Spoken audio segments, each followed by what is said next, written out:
Bhutan, the only carbon-neutral country in the world. In fact, it is carbon negative, yet not alien to the threats of climate change. Bhutan's development is highly dependent on climate-sensitive sectors such as agriculture, hydropower, and forestry. It is clear that Bhutan is affected by erratic rainfall, by glacier outbursts, by floods, and many things. Doubt that there are natural hazards exposing Bhutan to climate change. Bhutan has secured an assistance package of almost 4.4 million euros from the European Union. Through this project, we have been able to achieve two main things. One is drawing up of the strategy, which is called the Sector Adaptation Plan of Action, that has already been drawn up, and then mainstreaming the climate change into the policies and programs of the ministry. We have targeted 4 eastern zokkaks, and this program, if successful, we would also like to replicate at a national level. Globally, the livestock sector plays an important role in climate change, with emissions estimated at 7.1 gigatons of carbon dioxide equivalent every year, which represents 14.5% of human-induced greenhouse gas emissions. However, many activities were initiated to reduce greenhouse gases. They are mainly to initiate stall feeding, establish efficient production and marketing facilities, adopting biogas plant and dung briquettes, adopting improved pasture techniques, and adopting winter fodder crop production. With the gradual development of the country, especially in the agricultural sector, chemical fertilizers were imported to enhance agricultural production. The naturally gifted fertile farmlands of the country are getting unproductive with the consistent use of harsh chemicals.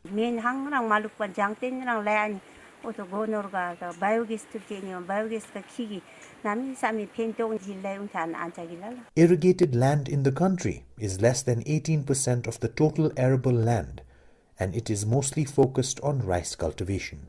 Therefore, this specific condition is associated with an increase in area for horticultural cash crops through water harvesting, water storage, drip irrigation and sprinkler irrigation, efficient water delivery systems, modern irrigation technologies.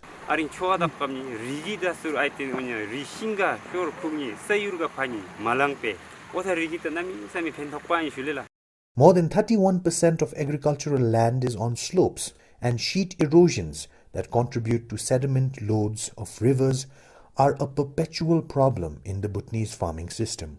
And as a result, Bhutan annually loses 29 metric tons of fertile topsoil. Sustainable land management technology is one of the options for many environmental problems caused by anthropogenic activities in Bhutan. These activities are hedgerow plantation, a land management campaign, plantation of fodder trees on field periphery, farmers training on hedgerow plantation, field day for farmers, and demonstration sites. Bhutan is a mountainous landlocked country with an arable land of only 2.93%. There is little or no opportunity to increase the area under agricultural production, and therefore it is crucial that Bhutan focus on improving productivity. Farmers were trained on improved orchard management. Some 34 silos were procured and supplied for protection of grains.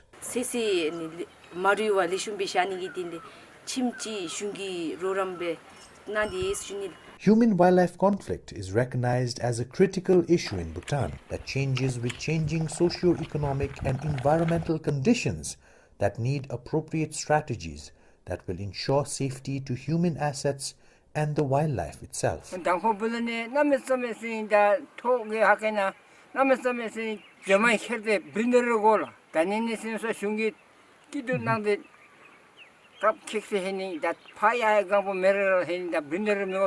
Several mitigation measures such as improvised electric fencing, false snares, warning systems, and others have been tested and tried in the field.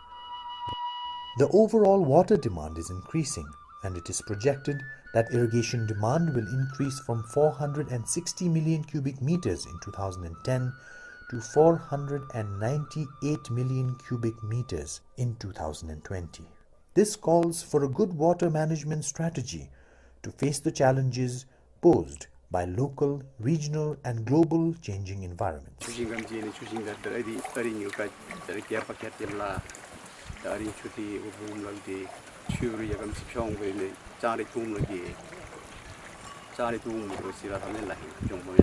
The main outputs expected are the assessment of watershed ecosystem services, completion of integrated watershed management plans with secured financing and number of sites surveyed for water source depletion.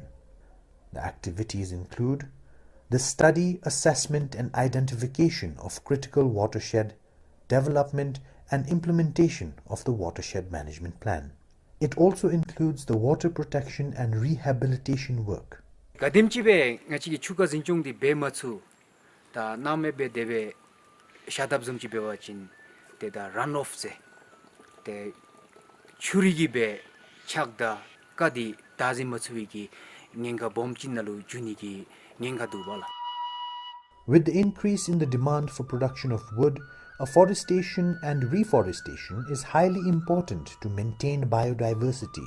A tree uses water and carbon dioxide to convert it into organic matter and oxygen. Activities initiated by the government under this project are to ensure wealthy forests and nursery management, climate-resilient plantations and degraded forests with climate-resilient enrichment planting.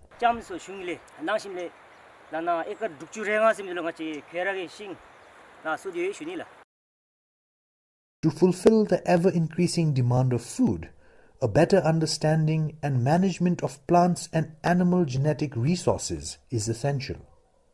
Genetically uniform modern species are replacing the traditional agro-ecosystem, contributing indirectly to the loss of diversity. Therefore, available germplasm has to be conserved.